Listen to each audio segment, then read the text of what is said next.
Welcome to A&B Horror Movies. I'm Aaron, and I'm very excited to be joined today by Justin Barber. Justin, welcome. Thank you for having me, Aaron. I really appreciate it. Of course, I can't wait to chat with you today about your film, the sci-fi thriller Phoenix Forgotten. You wrote and directed this movie in 2017. I can't wait to talk with you about that today. What is that? Okay. Oh my Okay. God. 5, 6, 7 light. You Right guys ever over seen anything something. like this before? That's one object. Honey, zoom in on it. Yeah. I'm zooming, Mom. Whoa. Whoa. That's definitely not a plane. What do you think that was? I don't know. That was the Air Force, Dad. Well, I hope it was our Air Force. This just goes to show that you guys are entirely too serious. Hey, what's going on? Power's out. For the whole block? The whole grid. Get down, get down. They're just cops. Cops don't walk around in the middle of the night with telescopes. The Phoenix lights flew southeast, which is exactly where we're headed. How do we get there? It's like 6 in the morning. This is gonna be red. Literally nothing out here. What you got? Oh, come look at this. What the hell? I don't like this.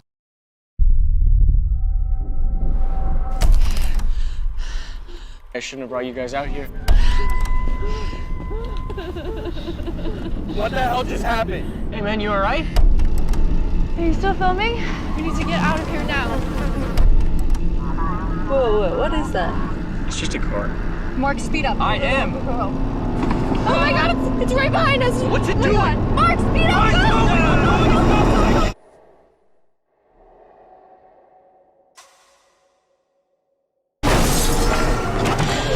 I don't want to. Oh my god.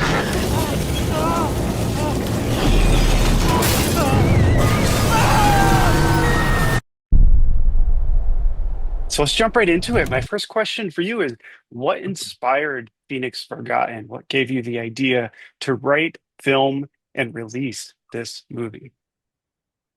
Well, I guess going back to my high school days, so the Phoenix Lights was a real historical event that happened in 1997 in Phoenix, Arizona. It was basically Yes. a UFO sighting that thousands of people claimed to have seen, this formation of lights in the sky. And I was in high Mhm. school at the time, and that was also the era when X-Files was on TV. And so I was really just into the genre. And I was Yes. also writing for my high school newspaper. And I remember writing an article about the Phoenix Lights for my high school newspaper.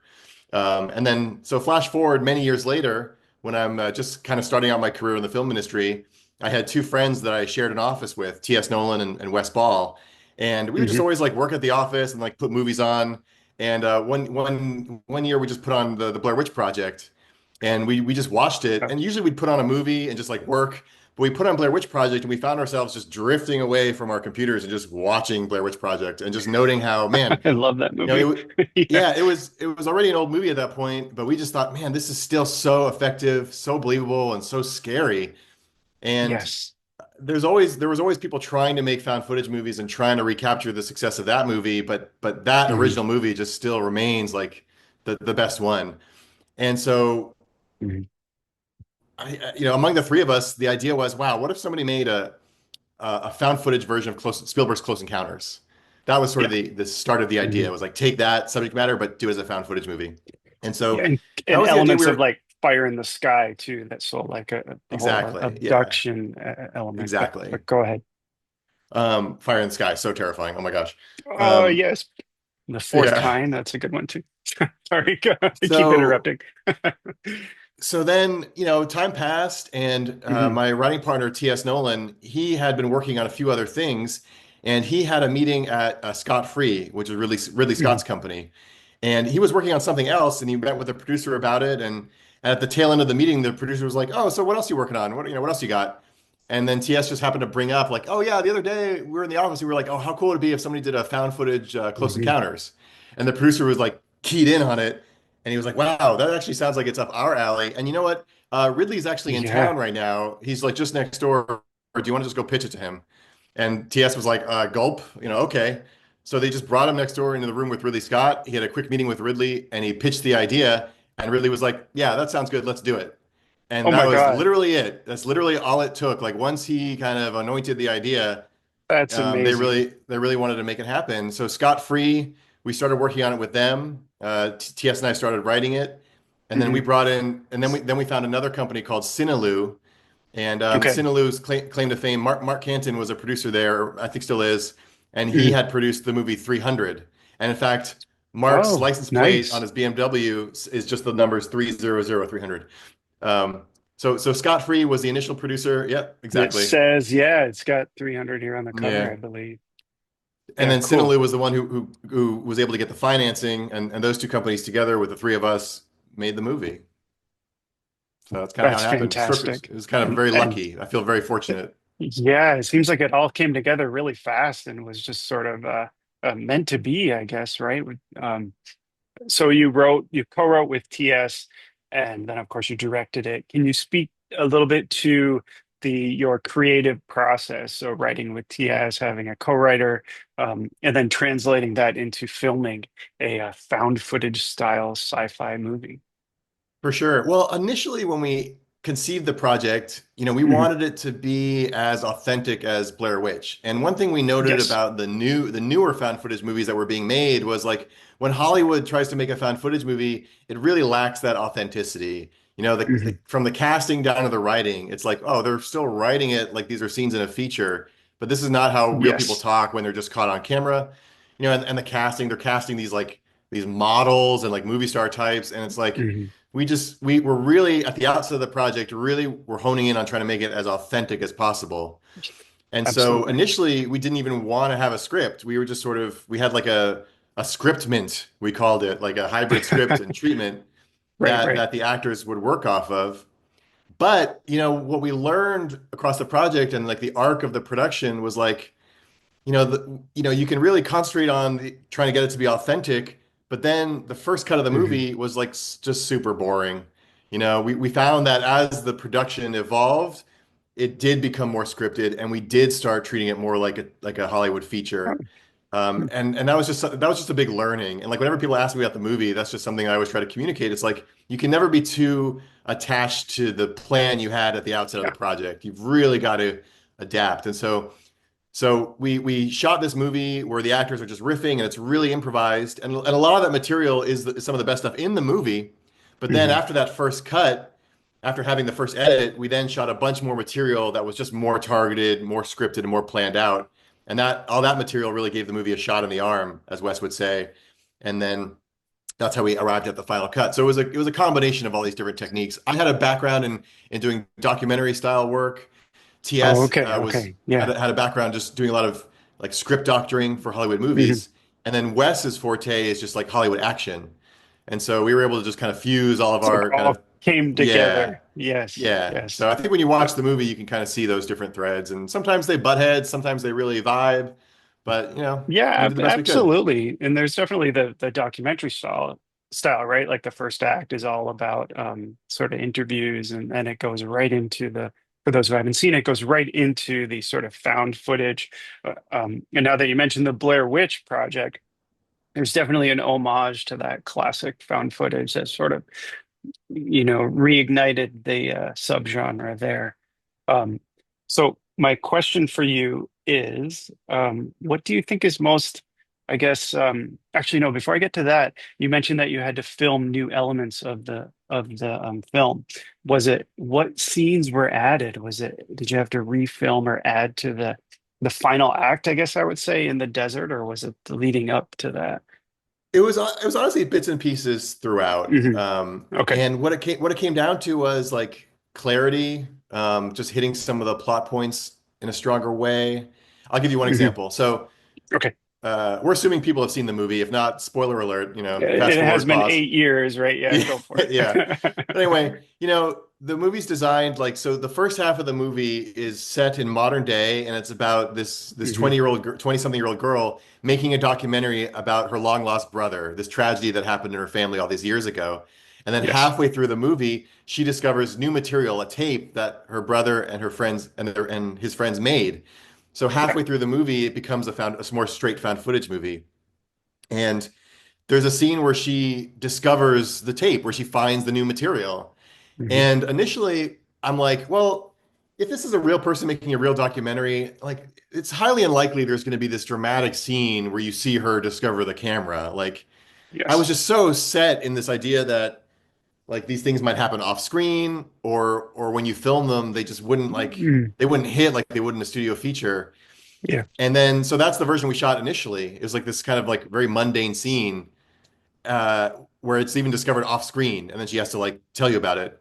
And then when we watched the first cut of the movie, Wes pointed out like that's ridiculous. Like this is retarded. Like you can't This doesn't you work. that's a big moment in the story. Like you have to Yeah. see the Okay. character's Okay. face when she pulls it out of the box. So, pardon my language. But so It's fine. that's something we had to reshoot. It's just like stuff like that. And then at the end, like we actually did always envision that big finish. Like the movie was Mhm. always supposed to have this like exponential ramp up in tension and then like an explosive ending and then Oh done. gosh. Yeah. Yeah. But we did find that in that second half, we just needed a few more, and the studio needed the companies wanted a few more things that elevated the tension in that second half. So like for example, there's a scene where they come across a bunch of dead animals in the second Yes. half. Yeah. That was added later just because they felt we needed one more just creepy thing to happen. Um, Mhm. Just throw in more dead and animals, but I think it worked, yeah, man. I think it's great. Yeah. and then just one more example Yeah. was Sure. that. So the cast, we had Luke Spencer Roberts played Josh, Chelsea Hmm. Lopez played Ashley, and then Yes. Justin Matthews played Mark, who's sort of the buddy, the friend character. Yeah. And we realized only like after the first cut that like, man, Justin Matthews is really a great talent and such a fun character. And a lot of the levity Yeah. in the movie comes from moments with Mhm. Mark. And so we shot an additional scene that goes in the first half of the movie where the Phoenix Lights kind of come back, and that was sort of true to the lore. Supposedly the Phoenix Lights was sort of a wave of sightings. So we Mm. added the scene where like the lights come back and Josh and Mark just cruise out to go see if they can see them again. And they happen to come upon some like government vehicles that are sort of like looking for the lights also.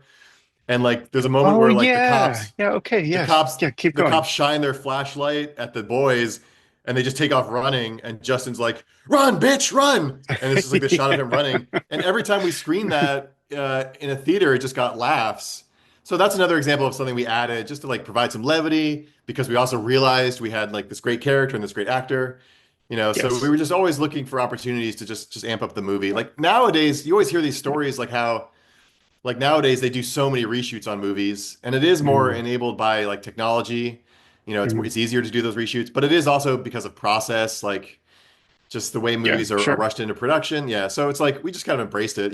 Like it's just another example of how you can never be too tied to your plan at the outset. You can never be too tied to your rough Yeah. cut. You've really just got to be open to like shooting more and trying more stuff. Yeah. And I love that scene that you mentioned because it's almost, I'd say, comparable, just going back to the Blair Witch when the characters in that are having fun in the hotel room because you know that there are bad things to come. And you also have the same thing with that scene in your film. Um, Things don't end well for these characters. Yeah. You So need those moments talk of levity to bond with the characters. Also, to exactly. make the tense Yes. parts more tense, you need to have some levity in the other parts of the movie. Yes, absolutely. And I love the parts where the Ashley character played by Chelsea Lopez is in her high school and she's sort of lighthearted. You get a glimpse into who she is as a person. And I think that was really effective. So I And have to just ask, one note about yeah, that go ahead. stuff was that we Hmm. were so busy on some of these shoots. Hmm. I actually so Chelsea broke away with my assistant director, Taylor Feltner, and they shot all that like stuff for the school news like on their own without Yeah, me. the school And news they, piece. Yes. yeah, and it was really funny, really great. So I got to Yeah, give them it's a good. shout out for coming up with that stuff.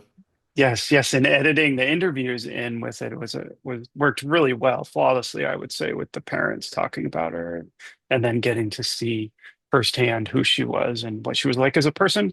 Um, and then leading into the final act. So there's a lot of night shots in the final act. What was it like filming so many night shots? What are the challenges with doing night, especially, with like the night Hmm. vision and being out in the middle of the desert? Because it really feels like they are alone in the middle of the desert at night. I would say so. The approach with the desert stuff was for all the Hmm. daytime scenes where you actually see everything, we really wanted to go to an exotic location and show these Yeah. epic, like iconic desert landscapes. And because it was a smaller production in terms of like it's sort of a documentary or it's found footage, Hmm. we had more of an ability to go to these places that Hollywood movies typically can't go to because it's hard to access. So Yeah. all the daytime stuff was filmed in Anza Borrego State Park, which is in Southern California and Okay. it's like east of San Diego. and that's where all those like daytime, most of those daytime vistas are shot. And that was just kind of fun. Like the landscape like kind of fills the frame and helps tell the story. And then for the Definitely. nighttime stuff, because we again trying to make it super authentic, we were just limiting it to the lights the actors and would have on them, and the camera would have on Mhm. it. So that we were able just to shoot in like, in lots like in Palmdale or closer to Los Angeles because you're not really when you intercut that You nighttime can't stuff with the see daytime. much Yeah. else, right? Yeah, yeah. Yeah, but Okay, I would okay. and it was night shoots, so like just the typical challenging stuff of night shoots, but I would say the challenge was more like just trying to motivate like why the characters are shooting still, trying to Hmm. motivate where the light source is coming from. I'll give you another example. So Okay. there's a scene where the characters, after they've been spooked by the UFO in the second half of the movie, they get back in their Jeep and they're Yes. driving home, and it's like a sense of relief, but then weird stuff starts Hmm. happening. The Yeah. first version of that scene, I just had the characters shoot it without any lights on.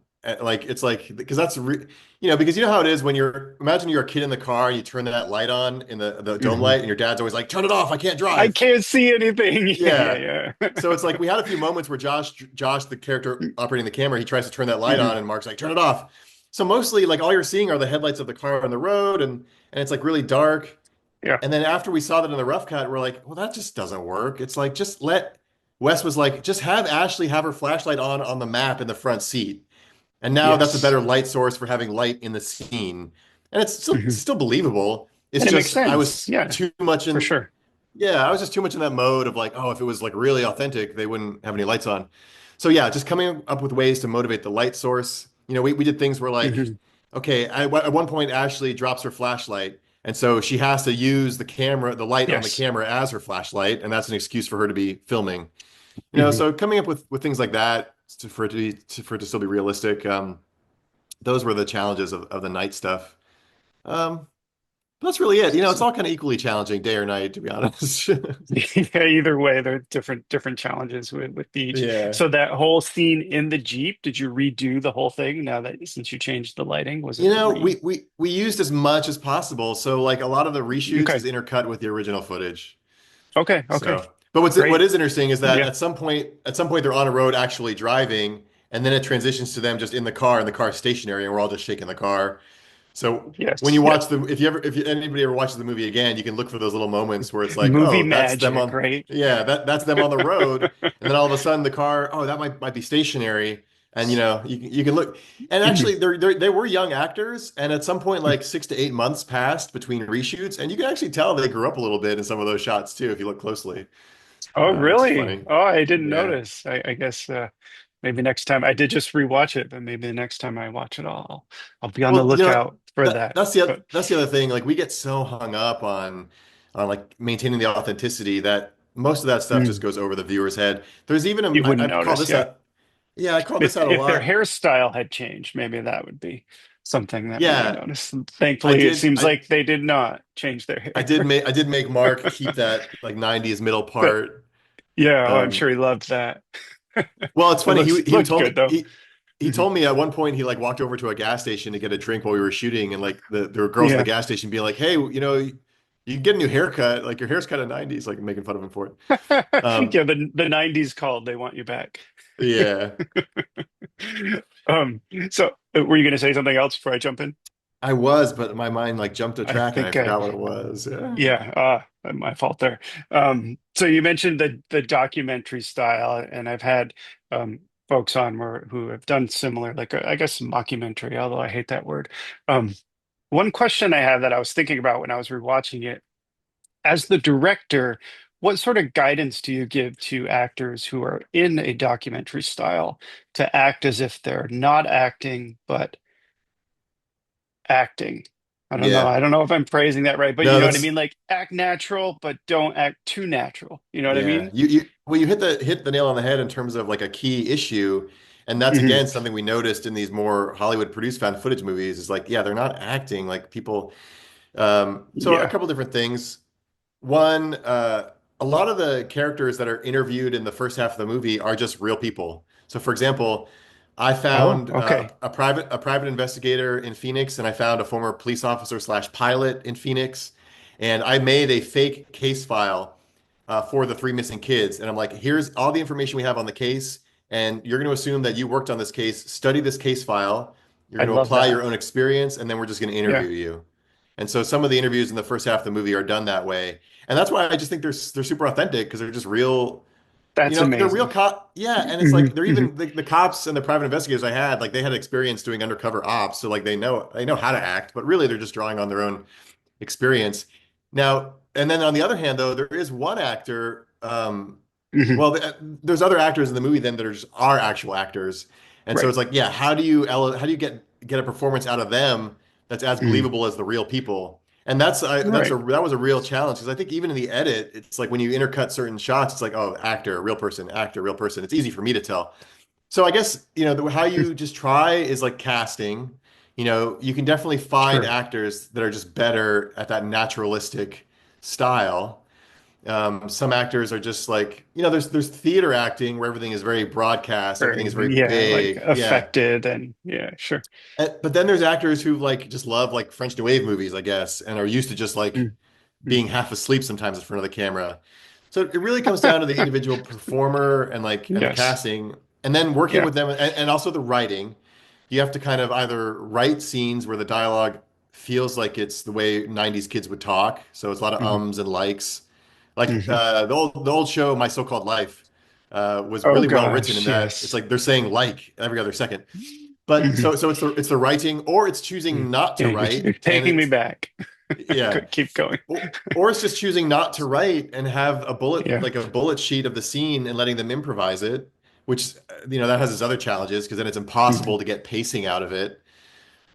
And then so Well, but then but the practical advice, is that just tell like a we had great casting people on the movie. Scott Free hooked us up with some great casting people, Fern Champion and Sharon mhm. Liebland. They helped us Okay. find all these actors.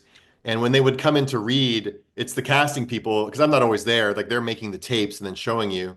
It's the Mm. casting people who are directing them in the scene that you're seeing that's recorded for you. And they would say stuff like, okay, for the scene, like it's supposed to be very naturalistic. So just the lines, just chuck them out there. Just throw the lines out there. I would hear them be saying that a lot. And the While the you're trained watching it. actors, Okay. Mm. the Hollywood actors would get that. So just that's a tip for anybody directing. You can tell actors just chuck it out there. That seemed to work. Then they kind of got that Mm. this delivery is supposed to be very subtle. Other actors that were great. I mean, the Clint Jordan who played Josh and Sophie's father, incredible actor. He Yes. was also just Oh, he's really so good good. at, Yeah. yeah. Hmm. He was really good at both the dramatic stuff that was scripted and also just riffing. And in casting the dad, before we even read the scene with the actors, we just talked to them about their own life experience, and he was a dad. And I just kind of briefly interviewed him about his own experience as a father, and then we did the scenes. And so Yeah. in that middle area is how we landed on him. Um, And yeah, and I so thought I just want to add that I love that the old like the past video of him and then the present day. I think it was done so mm, well because you could see he was sort of weathered, losing a child and this is where he is now versus the 90, was it 97, 98 version of mhm. him. I thought that was very effective. So We nicely we done actually there. we tried to make the differences in ages as profound as possible. Mhm. And so with Clint, he obviously grew out his beard, The facial hair, and yes. we did some makeup, age makeup, but also we put a belly on him, like a fake belly, so he's like fatter, I bet he and loved just he loved that, right? yeah, and he was really good at just leaning into it. That's good. He just Sure. moved slower Hmm. as an older guy. So we wanted to see, like at that time we were like, oh, maybe we can actually get like a company to work with us to do the de-aging like digitally as they were doing at that Yeah, time sure. for a lot of Yep, or de-aging pro-aging. But it was just prohibitive from a budget standpoint. of We met with a course. couple companies that thought might want to give a deal to work with Scott Free. It just never really materialized. And in the Mm. end, it was maybe unnecessary because the actors did it and it worked great. Yeah, no, I think so too. I mean, like I said, one thing that stood out rewatching it this time was the aging and I mean, maybe not the weathered is the right way to describe it, but you can see he's been through a lot, and I think that was um, very nicely done. So I I have to have to ask, just yeah, I just go want to ahead. call out one of the other actors, but I just have to make sure I'm getting her name right. So I'm just forgive me for Is Googling it for a second. Oh is yes. it So Sophie's character? Well, Oh, go ahead. Sophie's mother is played by Oh, yeah. Sid Stritmatter, and Yes. she has a bit of a claim to fame, like because I love this movie. But in Jurassic Park, The Lost World, Jurassic Park 2, Yeah. like Yeah. Oh my God. Yes. do you remember the scene? The movie opens with a scene of a rich family on an island, Yes.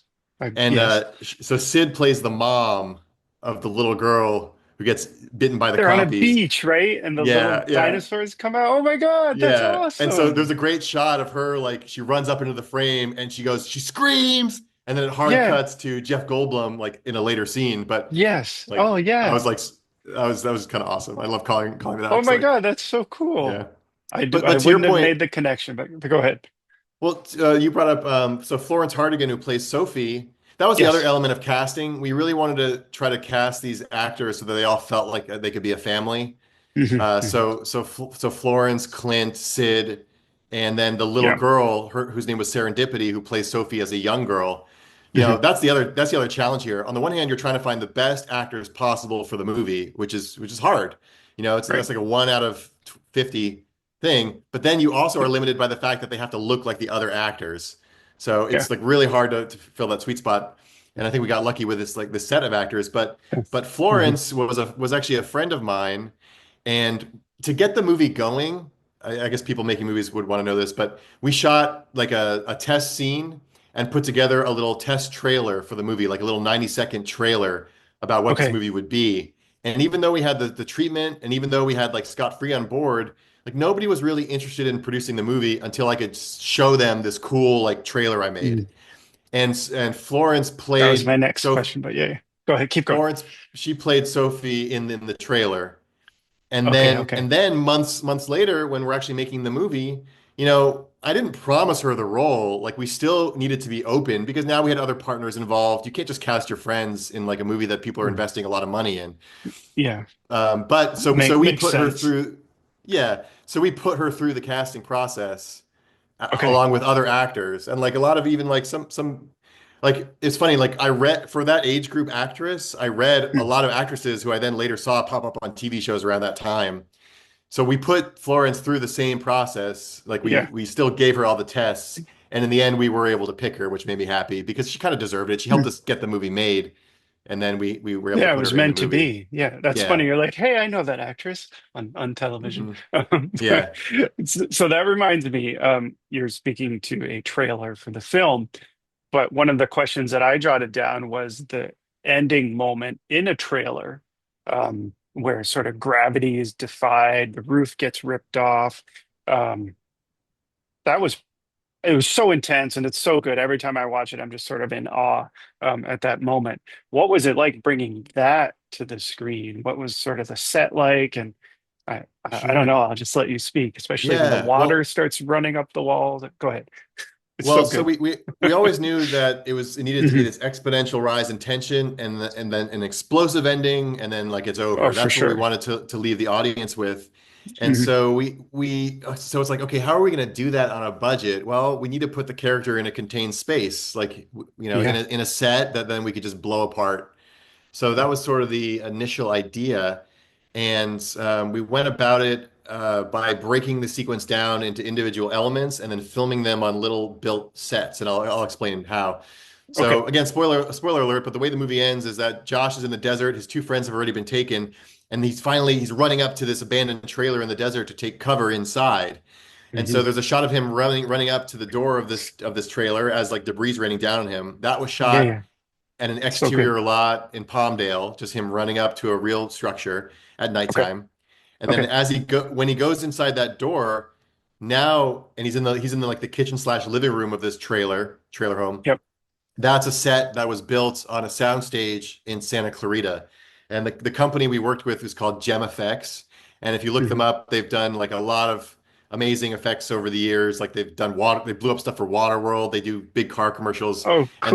Yeah. they have a little facility. And actually that was another hookup. Like Scott Free, they had done a lot of work with Tony Scott. And my producer Tom Mhm. Moran, on this movie, he had been Tony Scott's assistant and now continues to work for Scott Free. And he had the connection with Gem Effects. So they built this trailer for us on a soundstage, and we blacked out the windows. And then when Josh goes in that door, there's a So cut, like but we're now spinning. inside.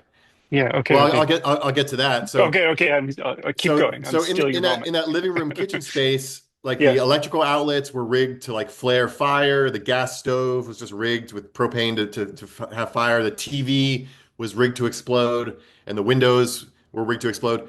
But as Mm. all this stuff is kind of going crazy, Josh, the character, he then runs inside the little bathroom. He goes inside. He's the Yeah. only door he can find. He goes inside the bathroom, Mm.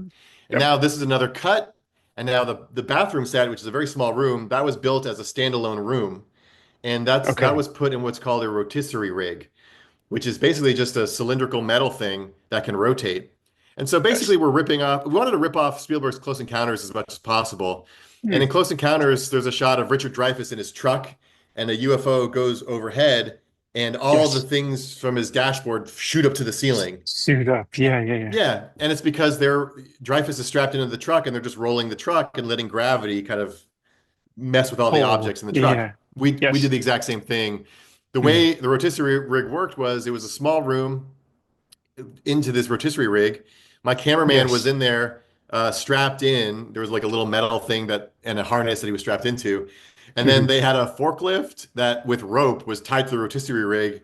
And all they did to turn it was drive the forklift forward and pulled the rig, and it spun the room. And so my cameraman is in there just filming stuff going crazy, and the water coming out, so Yeah. it's all just Oh, it's gravity and a awesome. room spinning. And Yes. then, And the water and running then, up the side. It looks so good. Right. Keep yeah. going. Keep going. The challenging part about that though was like Hmm.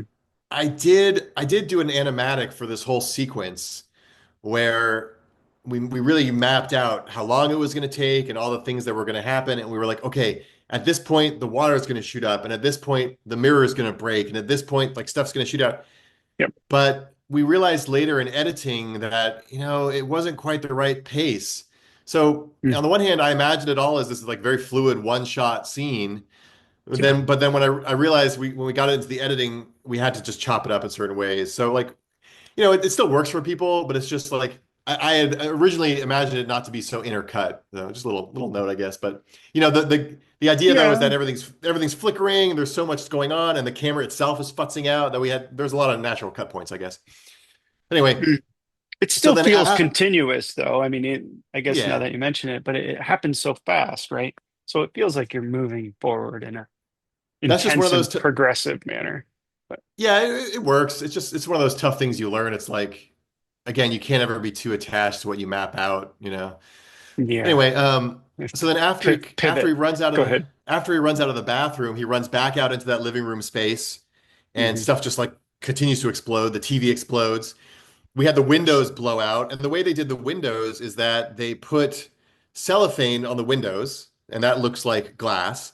And then outside Yes. the windows, they just have what are called air mortars, which is just like a big tube that when you push a button, it blasts air out of. And then they put like debris, like little bits of breakaway wood or breakaway glass in the air mortar, and they just blast that through the So it windows. comes through or through the Yeah. windows. Oh my God, So, that's so so that's how it look. fascinating. That's Yeah. how it looks like a window is being blown out, is that it's cellophane. So it's just like a little sheet of like transparent thing. And then they just Hmm. blast like air mortar stuff through it. So that happened in progression, boom, boom, That's boom. so And then as cool. that's happening, he turns around and he runs to the other side of the Yes. trailer. And on that whip pan, that's another cut point. Now the back of the trailer, it was the same structure, but we treated that as like a separate set.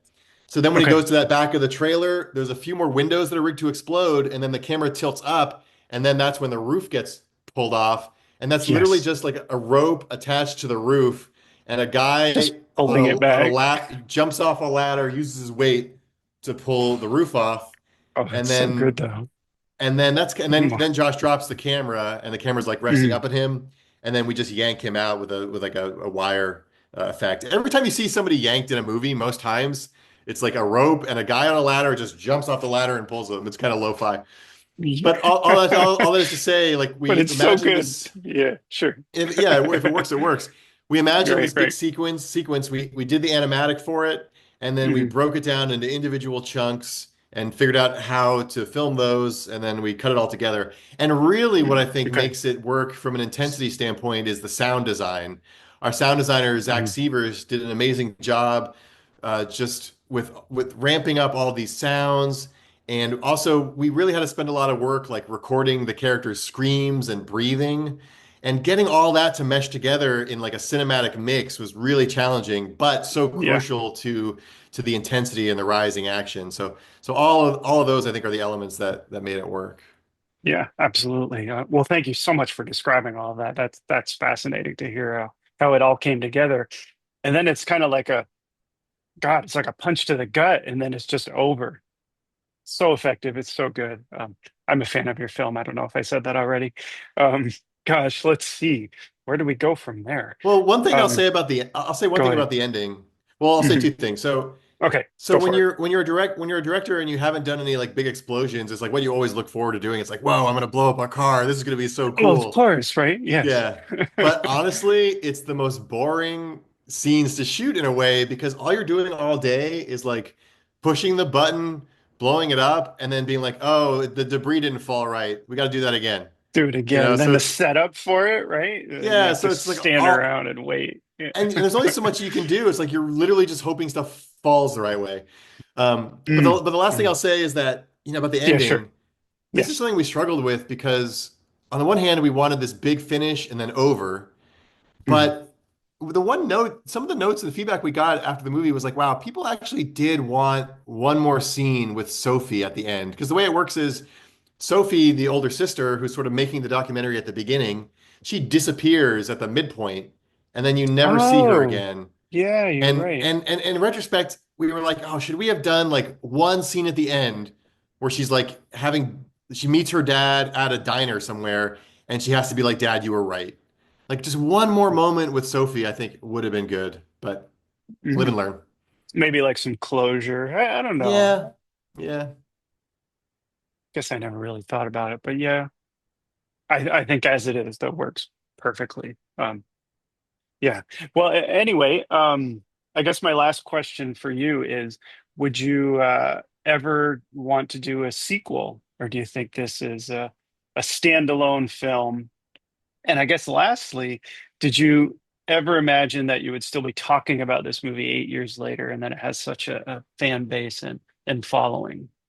Well, when we were making the movie, we did think, wow, a cool sequel would be that like the sequel starts with a knock, Sophie's there and there's a knock on her door and like the Josh shows up and he hasn't aged a day. Oh And my it's like, gosh. whoa, it's like he comes Yeah, back. that would be That's so as far as cool. yeah. And like maybe they Yeah. all like the kids come back and they all have like weird powers now or something.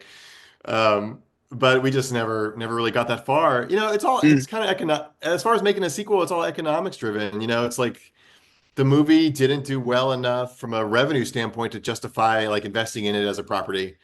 to So, you do know, whatever, it's more. fine. Yeah. Yeah, it's Yeah. fine. It's just like, but at the end of the day, it's like it's dollars and cents that drives everything.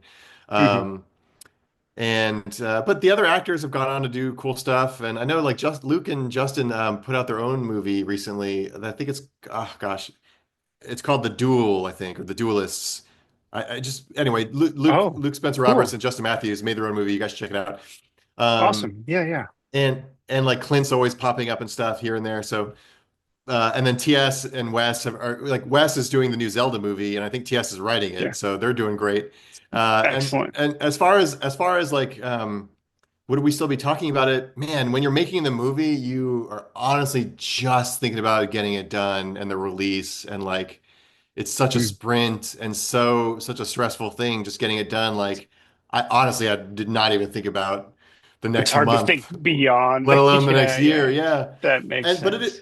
it and But also the reception was such that like when we initially were going to make the movie, it was I guess mhm. it was around 2015 we started talking about making it. And at that time we were sort of entering this sort of documentary renaissance in a way. Like there were some big Mm. documentaries that had just been released. There was The Jinx, this HBO documentary. And it was Yeah. just like it was because of the advent of streaming, like documentaries were becoming popular again and they were making like cool bigger budget Mhm. documentaries. And we initially envisioned this as a movie that would just be on like a streamer on Netflix. Like that's why we actually thought that, hey, we want people to think this might be real. That's why we were so hung up on making it Yeah. authentic. Mhm. But then when Scott Free came on board, they thought, no, you guys can do a theatrical release with this. And that was like, okay, that's Yeah. great. We're not going to say no to that. Of course. Yeah. But that puts you in a different place in terms of like audience expectations. And Mm. so Oh, that's and true. Yeah. and You economic expect, expectations. right, right. Exactly. Hmm. And so, on the one hand, like we wanted to make a found footage movie that was different from a lot of found footage movies that were being made at the time. But Hmm. when they market a movie for theaters, there's no room for nuance. They have to put it in a very specific box. Yeah. And if you notice the official trailer for the movie, it only uses elements from the found footage back half of the movie. And in fact, it doesn't even have any shots from the front half of the movie. And Oh, okay. from our standpoint, it was the mesh of those worlds that made it interesting and made it like a cool movie. Yeah, yeah, yeah. But when they had to market it, they had to just go specifically in one direction. A, because it costs so much to market movies, That makes sense. and Right. you have Hmm. such a limited amount of audience bandwidth when you're messaging. Hmm. And so then there's all these expectations and like people are projecting what they think the movie is. So like all the critics just have their knives out for found footage movies at this point. So it's Yeah, like there are so so many in the of way the them. movie's Yeah. released and the way it's reviewed, it's like it all kind of affects. So like we had all that kind of working against us, not to make excuses or anything, but it's just Mhm. like Oh, sure, sure. yeah, I wonder if instead it had like a different kind of slow boil kind of release on a streamer where people are like blogging like, is this real? Is it not? I wonder if that would have been better, but yeah, who knows? It was still cool to like have a movie in Yeah, theatrical yeah. release. But I just think, the minute it doesn't cross a certain threshold, it's like all talk of a sequel just goes out the window. So That's as far true. as would I still be talking about it, honestly did not think about it. We did think that, hey, if we had this idea to make a found footage Close Encounters, but it Hmm. was sort of my idea to make it about a real historical event, the Phoenix Lights. Like if you ground Yes. it in a real UFO sighting, then it's more likely people might think it's real. But then also I thought, well, Yeah. hey, if we make the best movie about the Phoenix Lights, it will have Mhm. longevity because whenever somebody looks into this event, it'll be the first thing that pops up. So that kind of was top of mind for me. Yeah, So good point. I was sort of thinking about it in that sense, and maybe that's why people are Mm. still thinking about it and watching it. Yeah, and I love that these kids were basically at the wrong place at the wrong time, or wrong place, right time, however you would view it. I think it just works so well, and the combination with the truth behind it based on true events. It's I don't know, man. I love it. Congratulations. And the fact that there's a Cool, physical man. copy and it's still being watched, and hopefully our little video here will get some new viewers to check out your film because I think it holds up really well and deserves more of an audience, even more than it has now. Cool, So man. from my Appreciate it. perspective, yes, I'm a fan. Congratulations on your Thank movie. I you. think you should be Appreciate it. very proud of it. Um, Gosh, let's see. I do have some this or that questions. But before we get to that, I want to ask you two questions, and that is, what is your favorite found footage film, if you had to pick just one? And do you have a favorite film of 2025 so far that you've seen? Oh my gosh, what have I even seen in 2025? I It's probably funny. should I have used given you to. some warning, some No, advance that's warning to fine. think about. I thought no, Nosferatu was really strong and a great That theater was good. experience. Yes, Yeah, indeed. and I was living in LA up until 2021, and like I would Okay. go to the movies every week almost. Like we had great theaters, we had the ArcLight Yeah, theaters. yeah. Like going to movies there was just like incredible, and there were so many And like opportunities to see movies. But and since leaving premieres, right? With California, Q&A yeah, afterward, things like that, I bet. just Go and even ahead. just like even just classic screenings and just like Oh, for great sure. Hmm. venues, great venues. Hmm. But then since leaving California, it's like wow, the theaters in most of the country are not great. Yeah. And like there's been a steep decline in the product as well. Like, I mean, everybody talks about it and Mm. knows it. It's like well, the movie industry hasn't quite recovered since those days for various reasons. Maybe not Sure. 2025, but I will call out some of my favorite movies the last couple of Okay. years. Or 2024. Yeah. Last couple of years. Go Yeah, for it. okay. I'm a huge advocate for this movie, and I find myself alone a lot of the time, but I freaking love Renfeld with Oh, Nicolas the vamp. Cage. Yeah, yeah, yeah. I just thought it was just like the I thought it was coolest fun little. too. I thought it was just the Yeah. coolest little movie. Everybody freaking Hmm. hated it though that I saw it with, but I don't know. I thought that was great. Top Gun Maverick, I'm a huge fan. I'm Yeah. super Yeah, that pumped was good. for Mission Impossible this weekend because Tom Cruise is Yes. single-handedly saving theatrical distribution with Yes. his stunts. Yeah, So, that looks so good. Yeah. but yeah, what are some of your favorites from 2025? I Oh might agree gosh, with so you. far, I did see the new Final Destination. That was a lot of Okay. fun. I liked the Peter Pan Neverland Nightmare was actually a nice Oh, I didn't see surprise. that. I Okay. enjoyed that one. It's the guys who did the the Winnie the Pooh horror movies. They did a Peter Oh, okay. Pan movie, but Yep. it was smart and it's darker than I expected. Companion, I thought was really funny, more of Okay. a sci-fi comedy. Gosh, I just Um, honestly haven't had a chance to get to a lot of these. I've been so busy this year, but Check out the um, new Final Destination. That was very entertaining. yeah, Um, cool. uh, This gosh, is what not else? this is not a recent. It's like this was a couple years ago already, but I tend Mhm. to rewatch movies that I love. But Oh man, gosh, me too. You're in good I company. love I love Ridley Scott's movie, The Last Duel that came out a couple years ago. I don't To know if me, it I've was seen the it. Matt Yeah, but go Damon ahead. and Oh yeah, I just yes, thought it was yes. just one of the greatest movies of the last like decade, honestly. It's like amazing historical like Hmm. drama, but it also has that device where it's a story told in three parts from three different perspectives.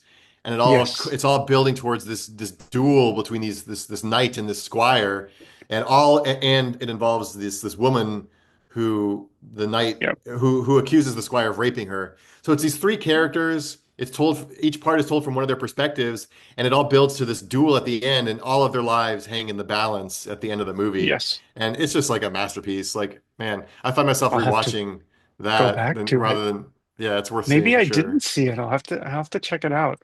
The Substance. I don't know if you've seen that. That was No, it's on my list. fantastic. I've heard that's good. Oh, That actually, that was reminds so me. good. I thought Honora was freaking amazing. I know it won I the haven't Oscar, seen it but yet. I haven't seen it I yet. mean, Yeah, that's good. Sean Baker, yeah. So I started out in the late 2000s producing Hmm. independent films, and I produced Barry Jenkins' first movie. He went on to win the Oscar for Moonlight, but I actually produced his first feature, which is called Medicine for Melancholy. And we were on Okay. the film festival circuit, and Sean Baker was like making some of his first movies at the time.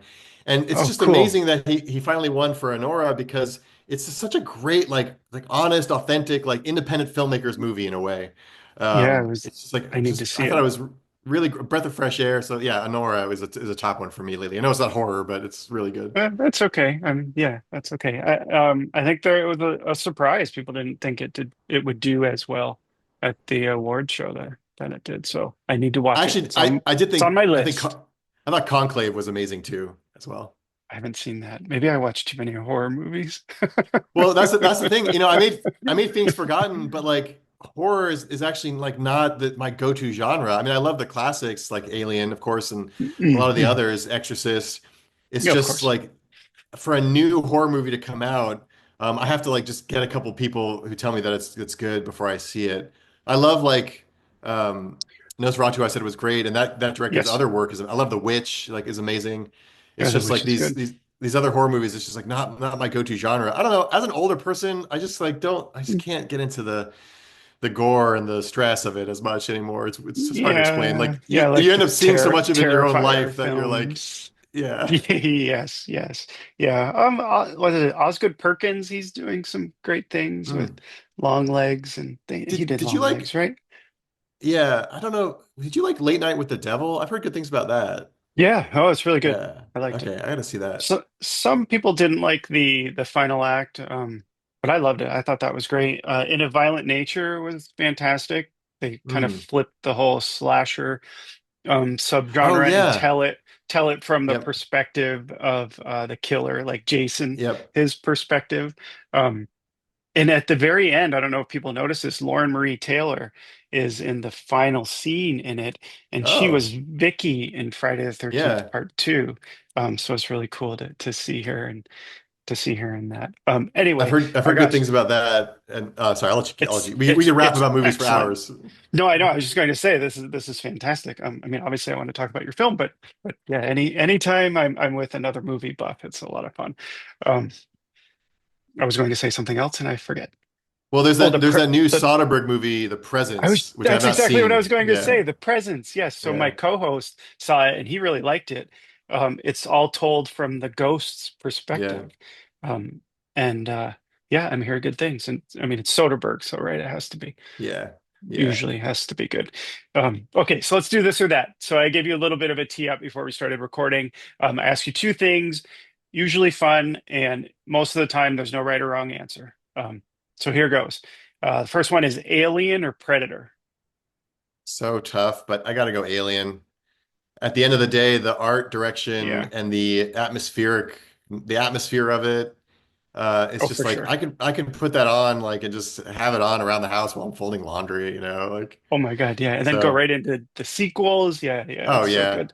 Yeah. Aliens. I mean, as good as the first one James is, like Cameron. Yeah. I got to kind of go with Aliens a bit more, but Yes, yes. And even with the ones in this, there's some misses in the series, I guess I would say to be nice, but I like them all. I'll watch them yeah, all. same Um, here. Prometheus is so damn good. And when I first saw it, I was Yeah, like, this doesn't feel like an alien movie. But now that I've yeah. rewatched it, I love it. I think it's great. It's funny you say that because it's a terrible movie that I watch over and over again. Yeah, it's Like a terrible movie. it's like there's stuff in it that is just so bad, like it's like awful. But at the same Yes, time, it's like, God, I love watching this. Like, I love this movie. Right, right. yeah, Yes, yes. yeah. All right. Well, we could let's move on. Apocalyptic or supernatural horror? Gosh, that's tough too. Ugh. Man, I guess lately it's apocalyptic, I guess. Mm. Well, Yeah. yeah, I don't know. It's like, Good. so obviously Wes produced this movie, Yeah. and I'm a big fan of his work. So Wes Ball and I went to film school together with T.S. Nolan as well, and Barry Jenkins. We all went to Oh, Florida cool. State Film School together. Oh, And that's awesome. Wes went on to do the Maze Runner movies, he did the Maze Runner trilogy, and then he Yes. did the Last Apes movie, and Hmm. those were all post-apocalyptic. And just a quick story. I mean, people making movies might find this interesting. So what helped launch position Wes to get hired to do those big budget movies was that he made a short simply called Ruin. And if you just Google like Okay. Ruin short West Ball, it'll come up. It's like a 7-minute little action sequence about a guy on a Oh, motorcycle traveling his motorcycle on the highways of this post-apocalyptic city as he's being chased by a drone. This came out in like 2008, 2009, and it was such a strong like little short film that that's what made studios look at him and be like, that okay, this guy can do a big movie. Oh, it opened doors, and that was Yes, the exactly. But interesting. his forte Hmm. was this like post-apocalyptic landscape. Like we'd be at the office and he'd just be on his computer like making like landscapes of buildings that are all collapsing. And so it's just kind of cool to see that like I saw the last Apes movie and I'm recognizing like certain things he would do on a smaller scale like back in the office. So it's always just, and I've The also been replaying evolution lately. of it. Yeah. Yeah. Well, I've also been replaying lately the first Last of Us game just because I needed a game to play and I Yeah. Yeah. Yeah. don't have a Yep. PS5 yet. I'm like, oh, let's play Last of Us again, and it's just like so cool, just like these fallen Hmm. buildings that just become this playground. I mean, that to me is Yeah. just like for whatever reason, it's just a cool world to escape to. Whereas the Yeah. supernatural stuff genuinely frightens me now, like genuinely just disturbs me, and it's not at all escapism for me anymore. It's just like Oh, yeah. actually stresses me out. So I guess Yes. Yes. yeah, And plus, we have 28 years later coming, which I guess is apocalyptic too. I'm pretty amped about Um, that. oh, me too. I can't wait. I just rewatched 28 Weeks Later. Um, okay. Movies here: Species or Splice? I guess I gotta say Species because I've never seen Splice.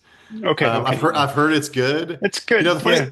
The funny story about Species is that like that came out. I think I Mhm. was either in high school. I think it was in middle school, and like I think my me too. dad Yeah. took me and my brother to see Species because my mom was out of town and he just needed something to do with us. So we went to go see Species. But it's this like kind of steamy, like hot, like alien. Yeah.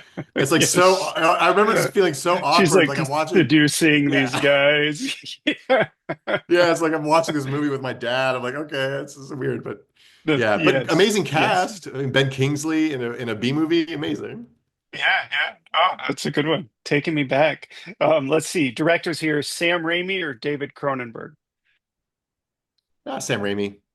Yeah. I mean, I like Cronenberg stuff, but Sam Raimi is just he's Mhm. such a fun filmmaker, and I love that in Yes. his Doctor Strange movie, it's Mhm. undeniably a Sam Raimi movie when you look at some of Yeah. those scenes.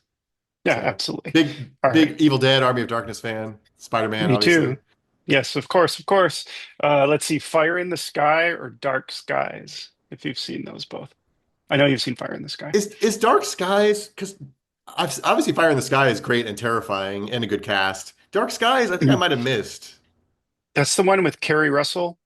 There's a family Oh, in a house, and strange things start to happen, and then okay. you start to learn that there's an extraterrestrial element to it. It's really good. I would I got check to it check it out. out. I Some love really Carrie Russell, so creepy moments. And you'll know her husband. Can't think of his name. He was in the Alive movie from the 90s. Um, I I can't know think who of you're his talking name. about. He has long brown hair. Yeah, yeah. Yeah. He's the husband in it.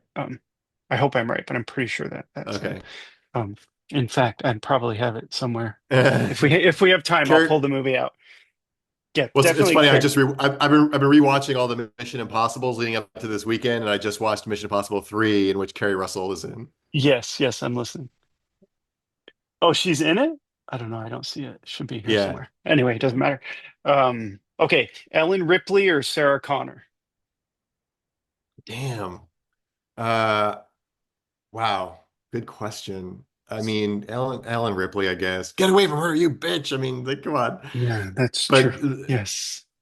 yeah, I don't know if man, Sarah Connor has a famous line like that. it's tough. Man, those are like such great female protagonists. I mean, my Oh, comment for about sure. that Yeah. is in the last Mhm. like 10 years, whenever they would release a movie with a female protagonist, the marketing campaign would be like, "Oh, it's so great that we finally have a strong female lead." And I'm like, I grew up with Ripley, like There's this is so nothing many. new. Yeah, yeah. Yeah. All those original Final girls too. I mean, Hmm. Ripley is, I would say, counts as a Final girl. Um, let's see. Critters or Ghoulies? Critters and Ghoulies. Pass. I guess they're the same to me, I guess. I don't They're the know. I same. guess Okay, okay. yeah. Let's see. Would you like to go on a relaxing or an adventure vacation? Adventure vacation. Yeah, I guess it depends on how you're feeling at the time. But yeah, that certainly sounds more exciting. Invasion of the Body Snatchers or The Blob?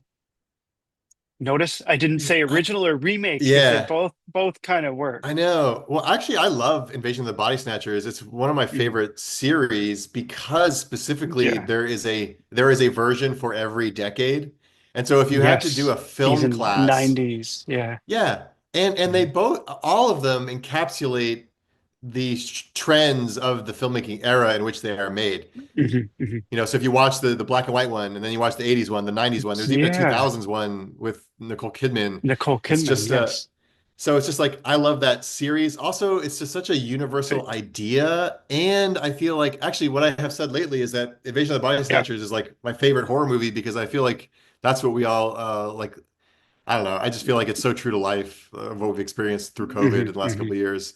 Like I Yeah. love the Yeah. 80s one. And here's a little trivia actually. So the Yeah. Go 1980s for it. Body Snatchers with Donald Sutherland, the Mhm. costume designer on that movie I think is it the was costume de 78, I think, but go oh, ahead. 78. You might be Close right, enough. yeah. I think it was 70. Yeah. Anyway, the costume designer on that movie, her name was Aggie Rogers, and she did Okay. the costume design on Phoenix Forgotten.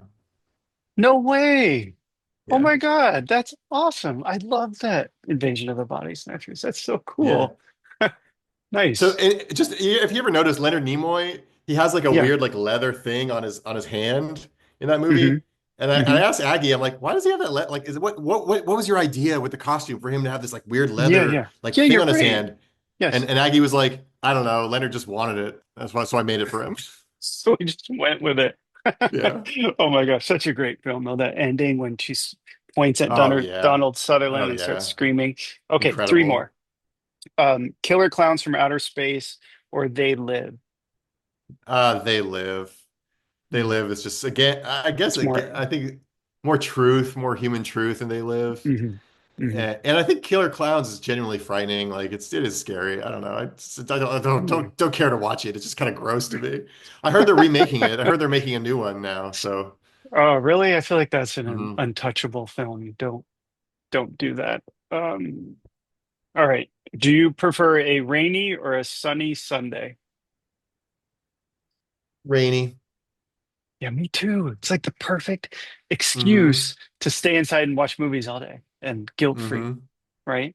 Hmm. See, it's sunny right now. It is Sunday while we're recording this. I'm gonna get out there and do something after this. Okay, one more.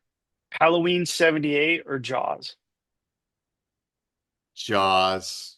Jaws. Yeah. Yeah. I'd rather go on the adventure, I guess. Jaws is a good horror Yes. movie. It Swim with is sharks. It scary. is, yeah. But Yeah. the sound, the John Williams score is just incredible. It's Mhm, humorous as mhm. well, and Yes. love all those actors. And I'm a seasonal movie watcher. Like I have times of the year where I always watch certain classics Hmm. for Hmm. whatever reason. Same Like here. in the spring, I watch like Ten Commandments around Easter, Passover, or Prince of Yes. Egypt, and then summertime rolls Yeah. around. I want to watch Saving Private Ryan around D-Day, and then in the Hmm. fall Hmm. we get to watch all our horror movies. And I always watch the original Halloween around October. Oh, it's a Halloween. must. It's a Yeah, must. Then you have Christmas horror movies. I love all of that. yeah. And I always watch a Harry Potter around Christmas because they always celebrate Christmas in Harry Potter. that's true. That's true. Black Harry Potter Christmas is 3 my though. must. Mm. Yeah. Okay. Yes. Yes. Yes. Yeah. The holiday, the Christmas subgenre has really taken off. There's so many. Even Terrifier 3 is now a Hmm. Christmas must if you like those movies. Well, anyway, Justin, this has been a lot of fun. Congratulations on your film. I love it. This has been amazing chatting with you. My very last question for you is how can folks find you on social media? I'm pretty easy to find. Just Google just Justin Barber on most social media. I'm Mr. Justin Barber, like Mr. Justin Barber. And Mhm. if I could plug my latest project, I just did a short film that's called Yes. Space Coast. And if you go to Yes. I meant to mention that. spacecoastmovie.com, you Mhm. can learn all about it. It's been on the festival circuit. We've won some awards, and we're working on some form of wider release. It's hard to get a short film in wide release, but Oh, for sure. it's a really cool story. It's actually kind of a sister film to Phoenix Forgotten because it's about characters trying to see a spaceship in a way, and it actually does sort of intercut present and past, like this tragedy in the past and this modern day story about a spaceship. It's a documentary about NASA's Artemis 1 rocket that they launched a couple years ago, but it also touches on the Yes. Space Shuttle Columbia accident. And so spacecoastmovie.com, you guys can check out the trailer. I'll put the link in and I'll flash it across the screen. And I meant to ask Cool. you about that, so I'm glad you brought it up. Thanks. It was beyond this world. One woman literally fainted on the floor, face down. It was chaotic. And we are all excited, finally, to get launched. It was like every other launch. We really didn't see anything wrong.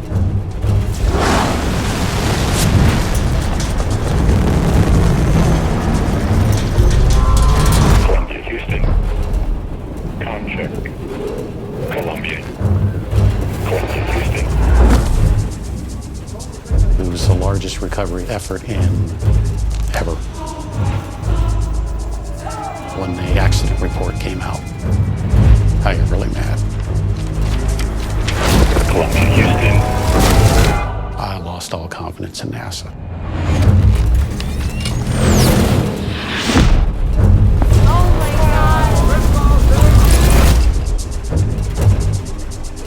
God. Let's see. So if you are watching, like and subscribe because it helps our channel. And Justin, one last time, thank you so much for chatting with me today. Thanks, Aaron. Great to be here. Appreciate it. Yes, awesome. Bye, everyone. Thanks for watching.